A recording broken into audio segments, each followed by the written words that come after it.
আজি বইল ভাতৰ ৰেচিপি কিছুমান দেখাম আপোনালোকে চাই ভাল পাব চাগে ইমান গৰমত মানে বইল বস্তু খালে স্বাস্থ্যৰ কাৰণেও ভাল মানুহৰ ডিহাইড্ৰেশ্যনটো ঠিকে থাকে সেইকাৰণে এইবোৰ খোৱা বহুতেই প্ৰয়োজন হেল্ল' ফ্ৰেণ্ডছ মই এটা ব্লগলৈ আপোনালোকক স্বাগতম জনাইছোঁ আজি বহুত গৰম দি আছে সেইকাৰণে বোলো পাকঘৰলৈ আহিছোঁ কিবা এটা বনাওঁ বুলি তাৰপৰা এয়া চাওকচোন দেউতাহঁতে নামৰ পৰা প্ৰসাদ অলপ আনিছিলে প্ৰসাদখিনি মই বোলো সেয়াকৈ বইল তৰকাৰী এখন বনাওঁ প্ৰসাদ ইমান গৰমত প্ৰসাদৰ তৰকাৰী খাম আজি কি বইল বনাওঁ আজি চাই থাকক আৰু এয়া মই পাচলি কাটি থৈছোঁ 3-4 বাৰমান ভালকৈ ধুই ল'ম নাৰিকলখিনি ভালকৈ ধুই ল'লেহে পেটৰো প্ৰব্লেম নহয় নহ'লে গেছৰ প্ৰব্লেম হয় নাৰিকল থাকিলে মই এই বুটকেইটা বাছি ল'ম এতিয়া তেতিয়া বেলেগ এটা বস্তু বনাব পাৰিম অকল মগুখিনি দিয়ে তৰকাৰী বনাম মই পানী অকণ সৰহকৈ দি ল'লে বুটকেইটাৰ ওপৰত ওলাই যায় মই দালিখনত দিবলৈ কাৰণে আলু দুটা কাটি লৈছোঁ আৰু ভাত কেৰেলাও দুটামান কাটি লৈছোঁ মানে এইবোৰ পিটিকা কৰি লগত খাবৰ কাৰণে আৰু তাতে মই ভোল 3টা কাটি লৈছোঁ দিবলৈ তাৰপৰা সেই গোটেইখিনি মই প্ৰেছাৰ কুকাৰটোত বহাই দিম আৰু তাতে মই বিলাহী দুটাও কাটি দিম কাৰণ টেঙা অকণমান হ'লেহে মগুৰ দাইল খাবলৈ ভাল লাগে নহ'লে বুক বুককৈ লাগে মুখখন মাৰি আনে মিঠা লাগি যায় কাৰণে আদা মই খুন্দি পেলাই থৈ দিছিলোঁ আদাকণো দি দিছোঁ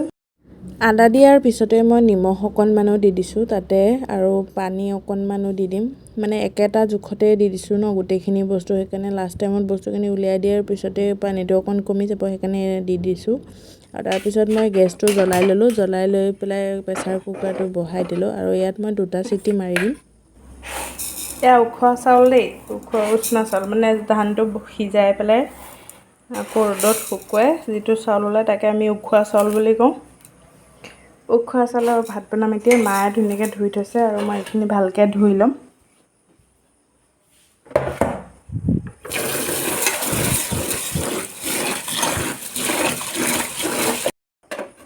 গেছটো জ্বলাই লৈছোঁ জ্বলাই লৈ ভাতকেইটা বহাই দিলোঁ বেলেগ একো নিদিওঁ দেই নিমখ দিম আৰু কিছুমানে ভাল পালে নৰসিংহ দিব পাৰে মোৰ নৰসিংহ খালে বিষ হয় সেইকাৰণে মই নৰসিংহ নিদিওঁ অকল পিচি আনিম তো মই নিমখ দিয়ে থৈছিলোঁ আৰু মই ইয়াতে পিঁয়াজ এটা মিহি মিহিকৈ কাটি দিম পিঁয়াজখিনি দি দিলোঁ তাতে কৰ্ণফ্লাৱাৰ অকণমানো দি দিম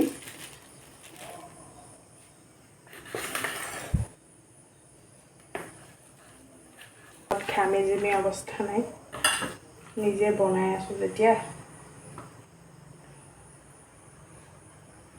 এইখিনি এনেকৈ ধুনীয়াকৈ ঢাকি পেলাই থৈ দিম এতিয়া আমাৰ দাইলখিনি অলৰেডি হৈ গ'ল 2টা চিটি মাৰি দিলে বৰ্তমান চিটি মৰাৰ পিছতে মই সেইটো চৌকাতে ধুনীয়াকৈ কেৰাহীখন বহাই লৈ তেলতে বৰকেইটা বনাই লৈছোঁ কাৰণ 2টা চৌকা বন্দী হৈ আছিলে সেইকাৰণে বনাব পৰা নাই পেষ্টটো বনাই খালি থৈহে দিছিলোঁ এতিয়া বৰকেইটা বনাই লওঁ মান ধনিয়া আৰু ইয়াত ভোট জলকীয়া কেঁচা ভোট জলকীয়া আৰু আদা বুট আৰু অকণমান আদা দিম এয়া নহৰু কেইফুটামান দিলোঁ আৰু লাষ্ট টাইম মই নিমখ অকণমান দি দিলোঁ দি পেলাই এইকেইটা মই পিচি আনিম এতিয়া মিক্সিত আৰু এয়া প্ৰথম বৰকেইটা হৈ গ'ল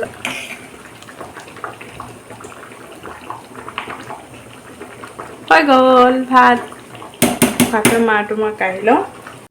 এয়া আমাৰ ভাত ৰেডি হৈ গ'ল আৰু তাত কি বনাইছোঁ চাওক নেমু টেঙা আছে ভোট জলকীয়া এয়া বৰ ভাত কেৰেলা আলু পিটিকা আৰু তিয়ঁহ বিলাহী চালাড এখন এয়া বুটৰ চাটনি এয়া দাইল তাত মান ধনিয়া দিছিলোঁ দেই এয়া ভোলৰ চাটনি আৰু চব বাৰী কৰি লৈ লৈছোঁ দেউতাই আগতীয়াকৈ খালে সেইকাৰণে দেউতাক দেখুৱাব নোৱাৰিলোঁ আৰু এইপিনে মায়ে মানুহজনে বহি খাই আছে আৰু ভাইটি এফালে গৈছে আহি পোৱা দেৰি হ'ব সেইকাৰণে তাৰ ভাগৰ ভাতকেইটা মই ঢাকি পেলাই থৈ দিওঁ বোলো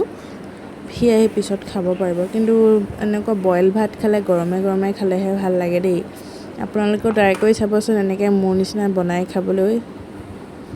বহুত টেষ্টি ভাত খাই লওঁ